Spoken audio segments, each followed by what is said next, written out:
Baik, Assalamualaikum warahmatullahi wabarakatuh.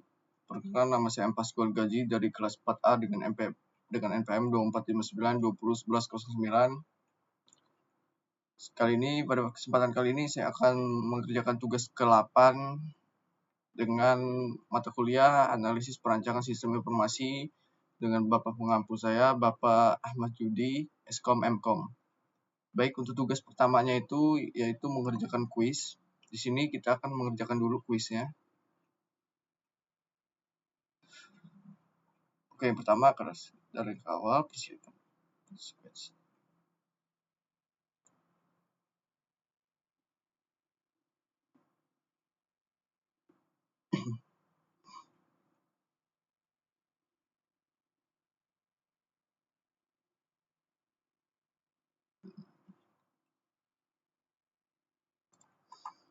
Oke, untuk yang kedua itu dalam tahapan membangun simbol apa yang dibutuhkan.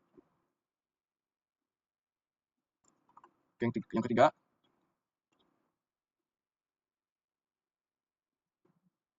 oke, yang keempat,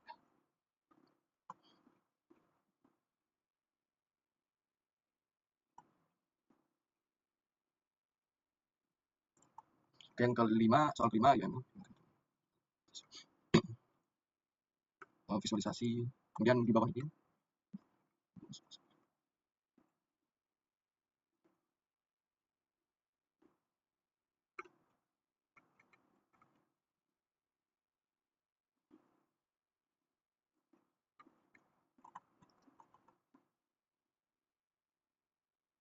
menemukan.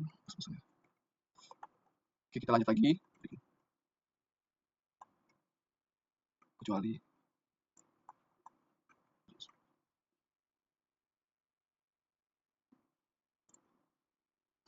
dia lebih lama. Sampai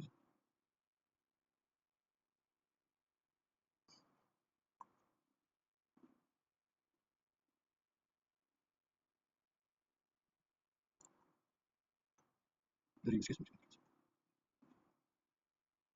benar. Nomor satu salah berarti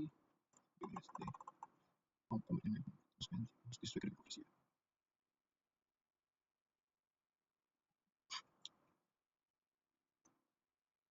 Ini A,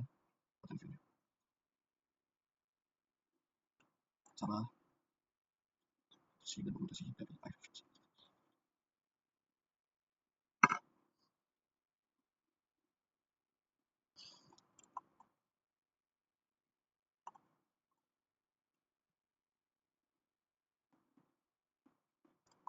Oke, kita lanjut.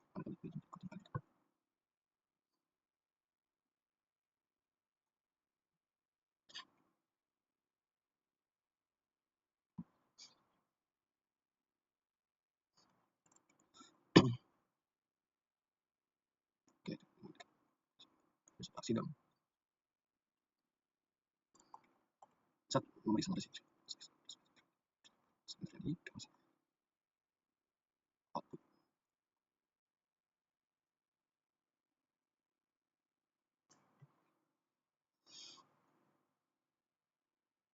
Kemudian apa sequence dalam yang digunakan untuk menunjukkan adanya pesan opsional dalam ketentuan loop serta fragmen alternatif.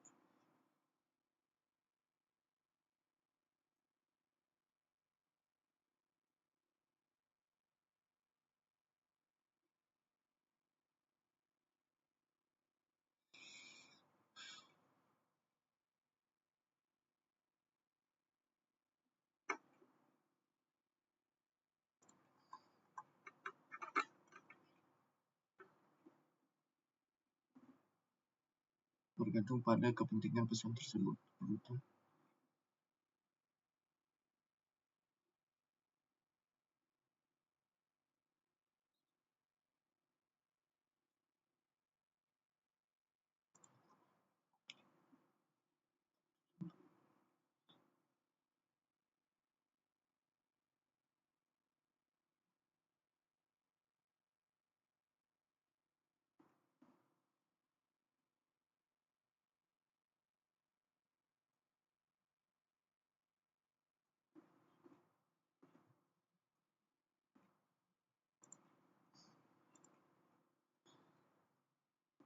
Baik, di sini kita sudah mengerjakan kuis. Selanjutnya nanti itu kita akan mengerjakan kayak studi kasus. Yang pertama itu kita buat use case, terus activity diagram, sequence diagram, kemudian yang terakhir itu simulasi wawancara. Baik, di sini untuk tugasnya yaitu membuat skenario wawancara manajer atau dengan karyawan toko untuk mempelajari lebih lanjut tentang bisnis dan entitas yang terlibat dalam operasi toko buku. Selain itu, kita harus membuat use case, diagram, sequence, dan activity diagram yang menggambarkan operasi pada toko buku tersebut. Oke, di sini saya wawancara pada toko buku Pasar Pagi. Saya di sini menanyakan, langsung aja ke sini. Saya di sini bagaimana proses pelanggan membeli buku di toko ini. Si manajer menjawab, pelanggan datang ke toko, kemudian mencari dan memilih buku yang diinginkan. Setelah itu, pelanggan membawa buku ke kasir untuk melakukan proses pembayaran. Baik, untuk use case pertama itu, di situ teridentifikasi bahwa aktor pertama itu adalah pelanggan.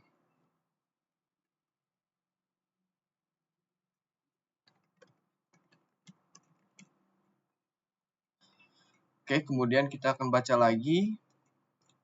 Nah, di sini saya menanyakan juga apakah stok buku dicatat dalam sistem. Si manajernya bilang, ya sistem buku terjual otomatis, mengurangi jumlah stok buku di sistem. Oke, sorry, ini ke ini. Bagaimana proses pembayaran dilakukan? Nah, pembayaran dilakukan itu dia untuk toko bukunya melalui kasir. Nah, di sini kasir bisa memasukkan data ke buku ke sistem. Lalu sistem akan menghitung total harga yang harus dibayar pelanggan. Setelah itu pembayaran selesai, kasir mencetak struk dan pembelian. Berarti aktor kedua yaitu adalah kasir. Di sini untuk use case-nya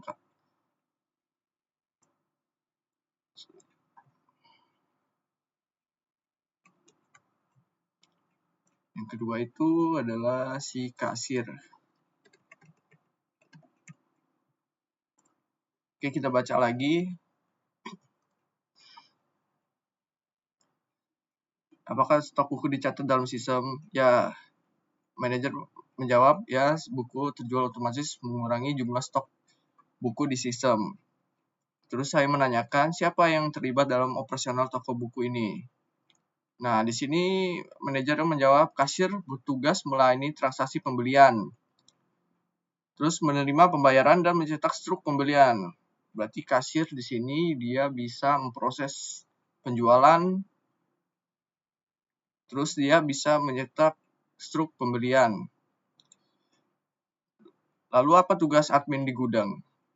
Nah, ada lagi aktor yang ketiga itu si admin gudang. Nah, admin gudang ini bertugas untuk mengecek stok baru, menambahkan data, dan memperbarui data stok buku. Berarti di use case di sini terdapat 3 aktor.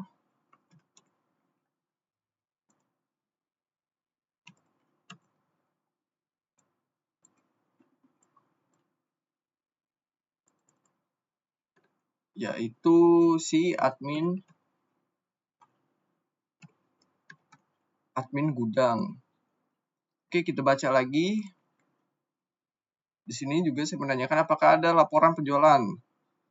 Kata manajernya ada. Sistem membuat laporan penjualan setiap hari yang nantinya dilihat oleh manajer.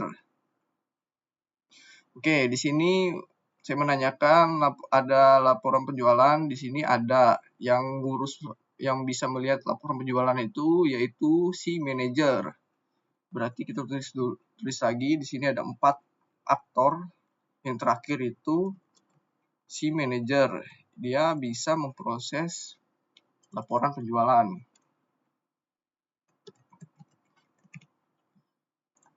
Oke. Di sini si kasir.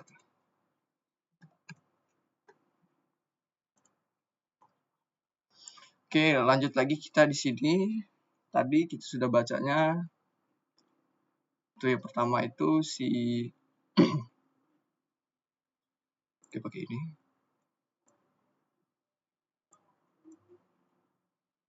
si kasir itu dia bisa memproses penjualan.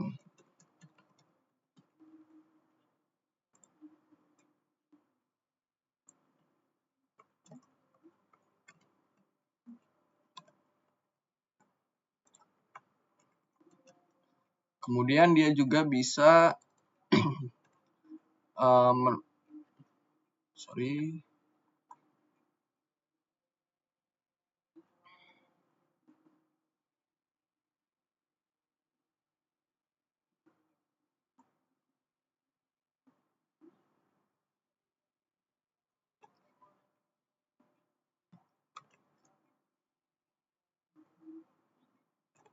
dia bisa mencetak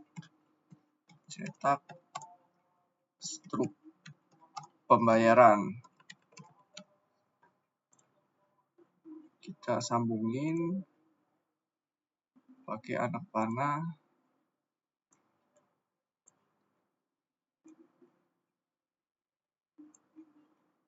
Oke, lagi.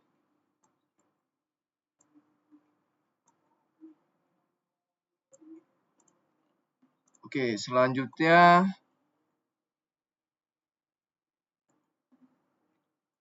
si admin.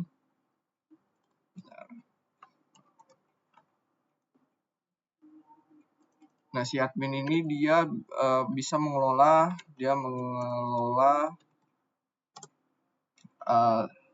stok buku. Jadi dia bisa menambahkan input buku, update buku. Kita lihat lagi di sini mengecek buku, stok buku. Dia juga bisa mengecek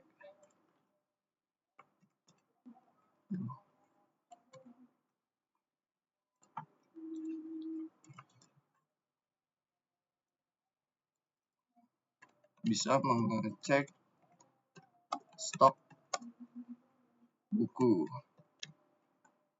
Oke, selanjutnya di sini si pelanggan.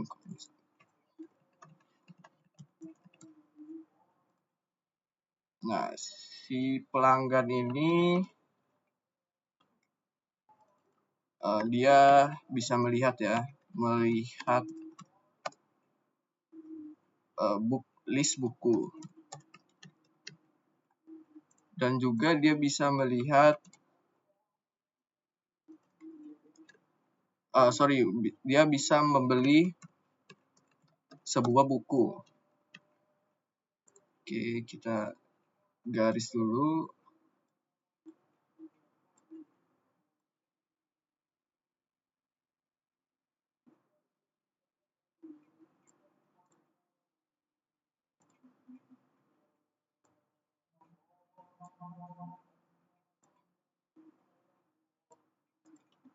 Kita garis dulu si pelanggan.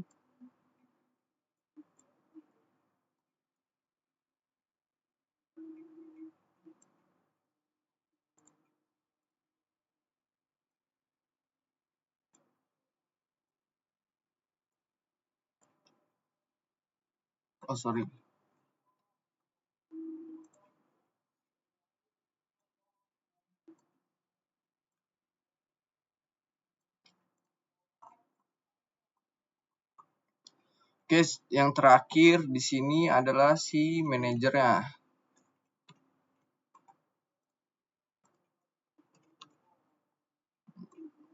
Nah, di sini di wawancara tadi si manajer dia bisa melihat laporan penjualan pada setiap harinya. Oke, berarti di sini manajer dia bisa melihat laporan penjualan pada buku. Oke, kita garis lagi.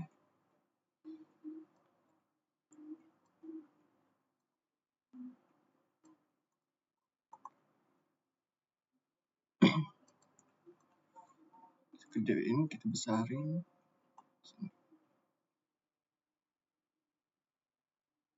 Bisa.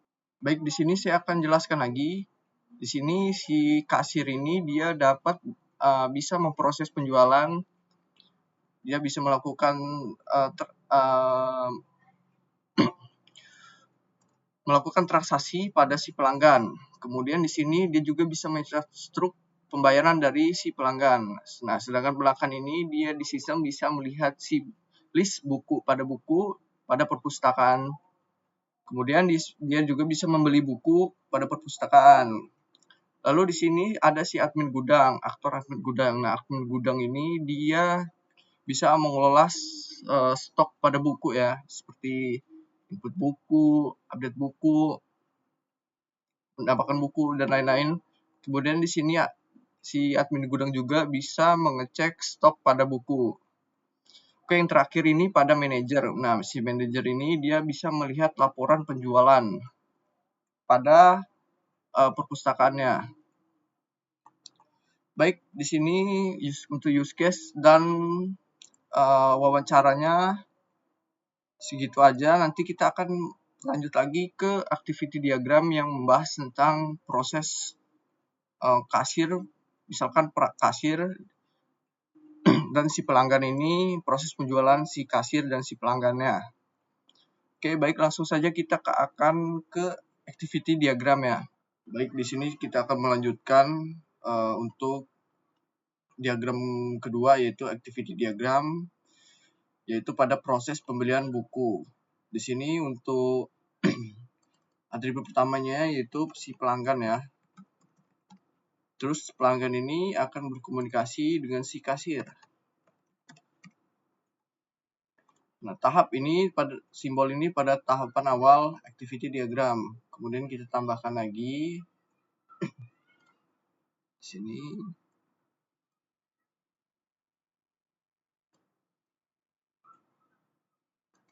Di sini si pelanggan dia bisa memilih, maksudnya dia memilih buku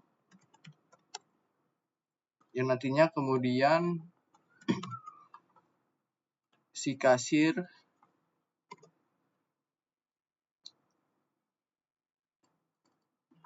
akan menginput data buku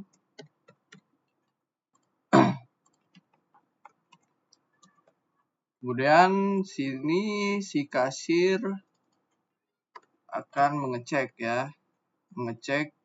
stok pada buku, cek stok pada buku. Di sini kita buat kondisional menggunakan simbol yang ini. Terus ini kalau ada stoknya, sekarang stok tersedia. Nah, jika stok tidak tersedia, maka kita copy dulu.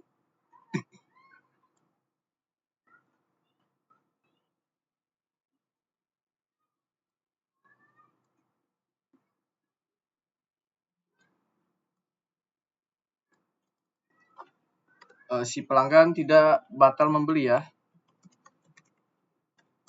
Membeli. Berarti kita akhiri di simbol ini, kita akhiri aktivitasnya karena stoknya tidak ada. Kita sambungin dulu yang ini di sini. Masuk ke kondisional ke sini. Oke, kemudian berakhir di sini. Kita buat dulu teksnya. Jika tidak, di sini tidak ya kondisinya. Nah,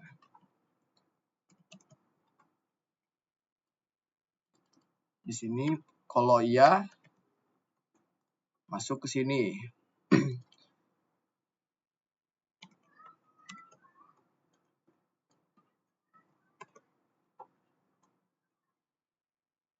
Oke, kalau kondisinya ya, maka si kasir akan menghitung total pembayaran.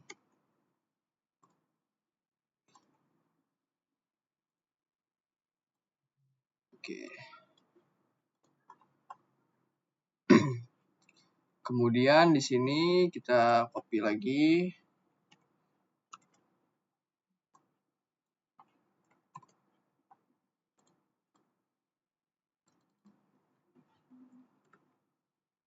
Terus di sini si kasir akan menerima pembayaran, terima pembayaran.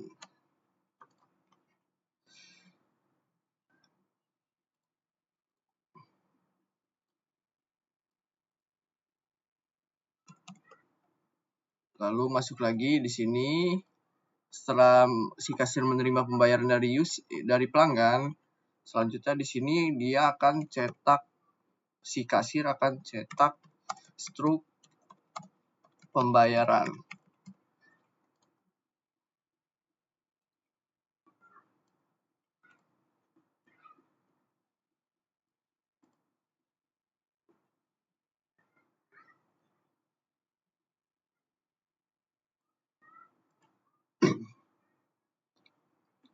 Kemudian prosesnya di sini si kasir akan menyerahkan struk pembayaran.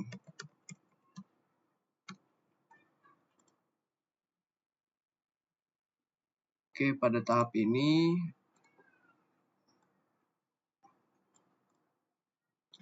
kemudian si pelanggan dia sudah ketika si kasir sudah menyerahkan struk pembayaran kepada si pelanggan akan dia menerima buku dan struk pembayaran dari kasir.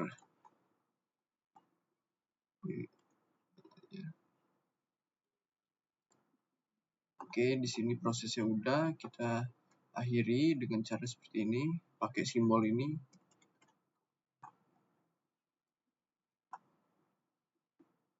Nah.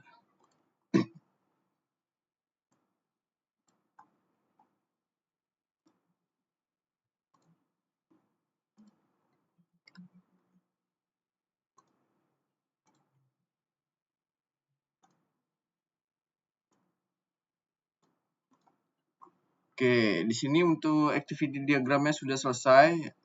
Di sini cara membacanya yaitu yang pertama itu si pelanggan activity-nya dia akan melihat buku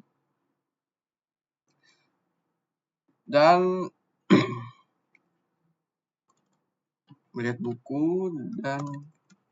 membeli, kita tambahkan buku seharusnya. Nah, si pelanggan yang pertama itu akan pada proses pembelian buku, si pelanggan itu akan pertama itu memilih buku dan memilih buku. Selanjutnya si kasir akan menginput data dari buku yang dibeli dari pelanggan. Belum disambung. Oke. Terus ini si kasir akan mengecek stok pada sistem. Stok data pada buku sistem. Jika tidak ada stoknya buku yang dibeli pelanggan, maka si pelanggan akan batal membeli dan mengakhiri aktivitinya. Terus itu kalau stoknya tersedia, ya, maka lanjut lagi si kasir akan menghitung total pembayaran. Masuk lagi di sini, si pelanggan akan membayar dan terima pembayaran dari kasir. Kemudian kasirnya nanti akan mencetak struk pembayaran. Lanjut lagi, dan si kasir akan menyerahkan struk pembayaran kepada si pelanggan. Nah, si pelanggan akan menerima buku dan juga struk pembayaran dari si kasir. maka activity-nya sampai dari sini aja. Baik, segitu aja dari saya untuk activity diagram proses pembelian buku. Oke, selanjutnya kita akan masuk ke sequence diagram. Yang terakhir, di sini kita akan mengerjakan diagram sequence pada transaksi pembelian buku di toko buku. Baik, di sini yang pertama itu kita tentuin dulu atributnya. Yang pertama itu yang penting ada pelanggan yang pastinya. Terus yang kedua itu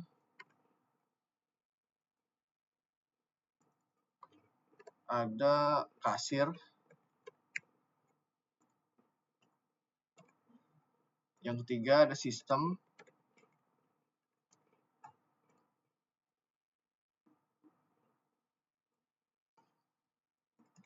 Yang keempat itu ada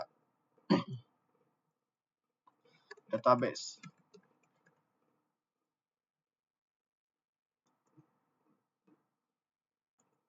Oke, yang pertama itu kita buat dulu garis putus-putus.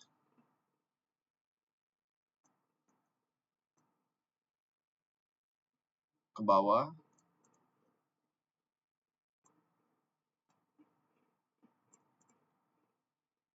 Lalu garis line kita gedein.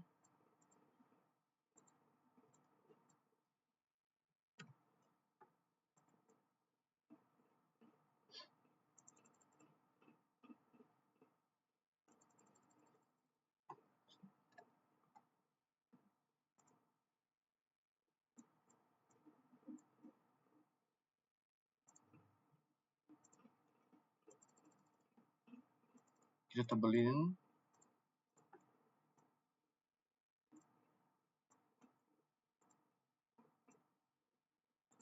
Oke. Di sini pelanggan akan berkomunikasi dengan si kasir ya.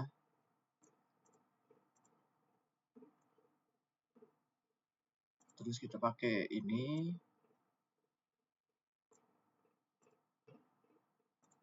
Kita copy.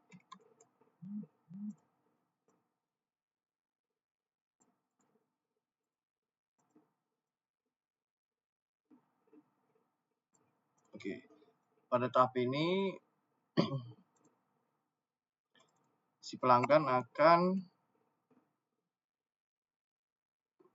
menyerahkan buku pembelian pada si kasir.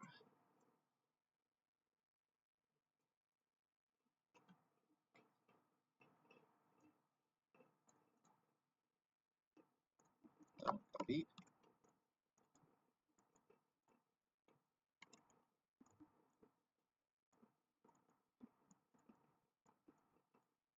lalu di sini kasir akan copy aja ini.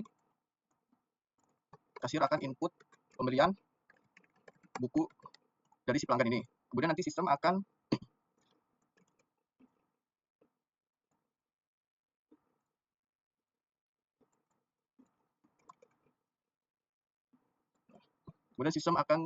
ngecek ke database, cek stok pada buku pembelian si pelanggan ya, apakah ada atau tidak. Di sini cek stok buku. Oke, ini lagi garis line.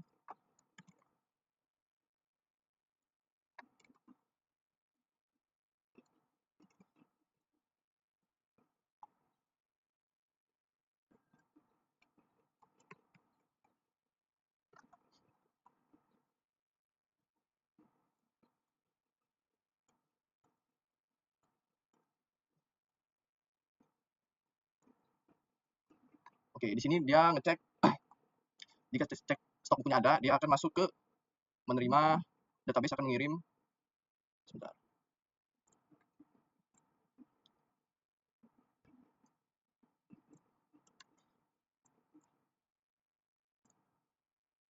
Nah,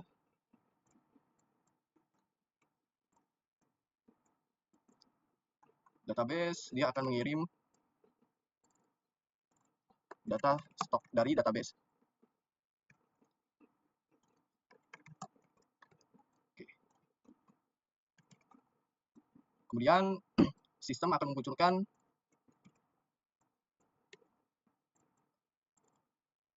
berupa informasi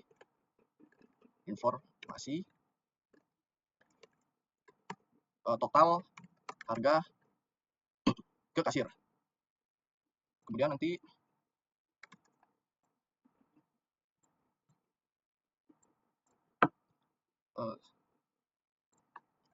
sebentar. Oke, di sini sudah. Lanjut lagi pada tahap 2. Di sini si kasir sudah menerima pesan informasi total harga dari si sistem. Kemudian si pelanggan ini melakukan pembayaran ya. Melakukan pembayaran.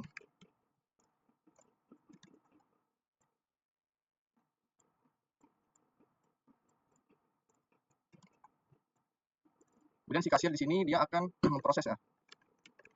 Proses pembayaran buku. Oke, lanjut lagi di sini sistem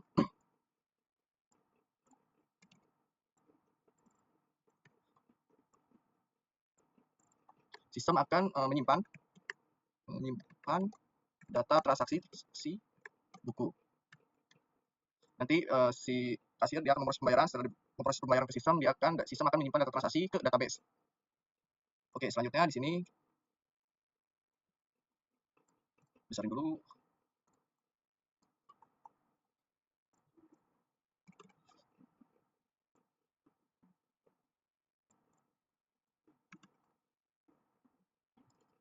Ya, terus si database akan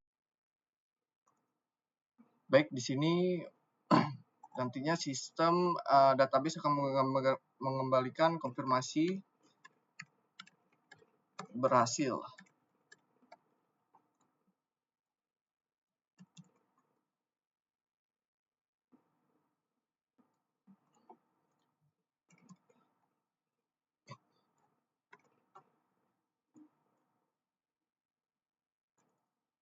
Kemudian di sini sistem akan kepada kasir dia akan menyetak struk bayaran.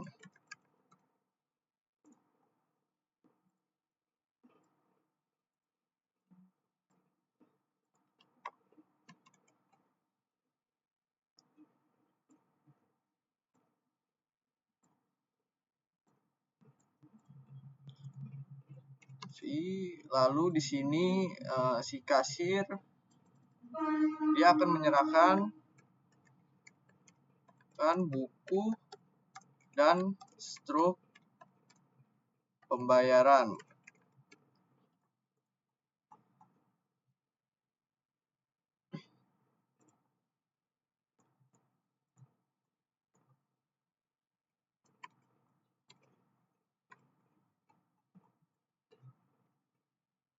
Baik, untuk tugas ke-8 saya akhiri. Wassalamualaikum warahmatullahi wabarakatuh.